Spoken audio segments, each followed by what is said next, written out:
ठीक है, चलो मेरे दोस्त देखो, ये लमसम देखा जाता है ना, तो बहुत लोगों का ये डाउट होता है कि जनगणना होता क्या है। तो आज हम आप लोगों को एकदम सिंपल भाषा में आप लोगों को समझा रहे हैं।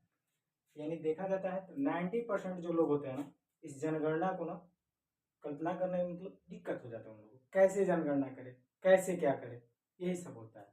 तो सबसे पहले जनगणना का मतलब होता क्या है, ठीक है। तो सबसे पहले जनगणना का मतलब होता है, जन मतलब लोग होते हैं और गणना मतलब उनकी गिनती होती है, यानी कितने लोग हैं, ठीक है, इसके बारे में समझना है।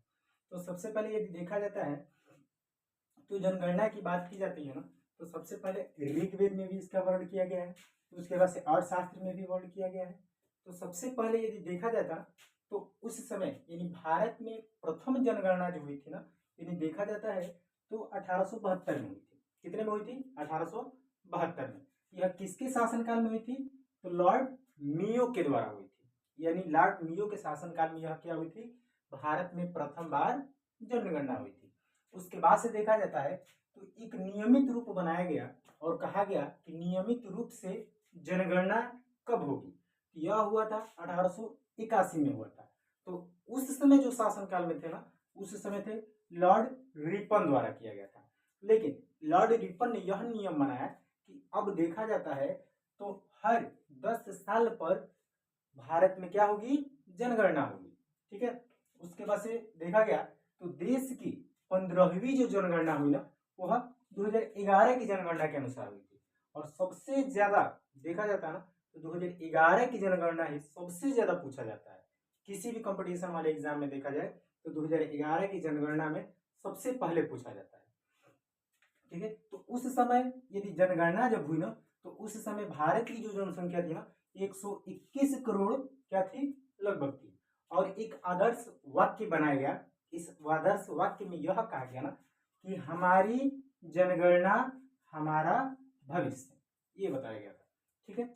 उसके बाद से देखो, उसके बाद से प्रथम बार यदि देखा गया तो प्रथम बार डिजिटल जनगणना हुई। यानी भारत में देखा जा रहा है तो प्रथम बार डिजिटल जनगणना हुई।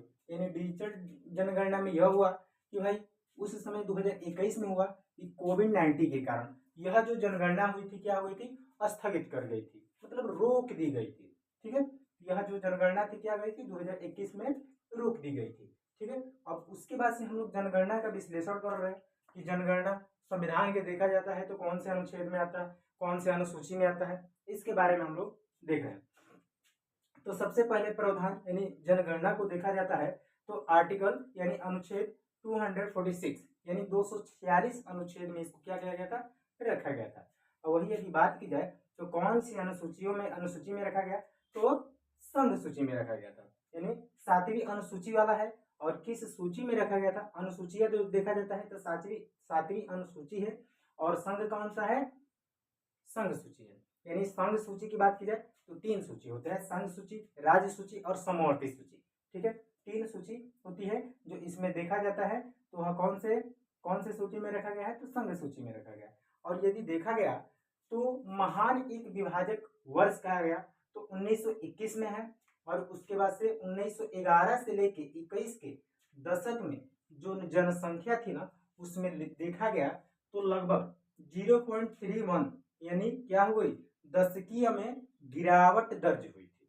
गिरावट मतलब कमी हुई थी। गिरावट कैसे? जनगणना में के अनुसार गिरा गए, लगभग लोगों की जनसंख्या घट गई, कैसे घटी, इसके बारे में, ठीक है। और एक बात और, ये सबसे ज्यादा वेरी वेरी इंपॉर्टेंट, कभी कभी किसी भी कंपटीशन वाले एग्जाम में पूछ देता है कि प्रथम जाति जनगणना कब हुई? तो बाबू याद रखिएगा क्या हुआ था? 1931 में हुआ था, ठीक है। यानी प्रथम देखा जाता है तो प्रथम जाति जो जनगणना हुई थी 1931 में हुआ था।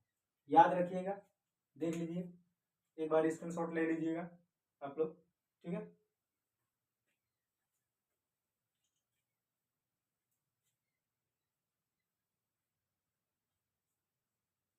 आज के लिए बस इतना ही। ऐसे ही वीडियो हमेशा आप लोग के समक्ष पहुंचता रहेगा, ठीक है। चैनल को सब्सक्राइब करिए, लाइक करिए, शेयर कीजिए, ठीक है।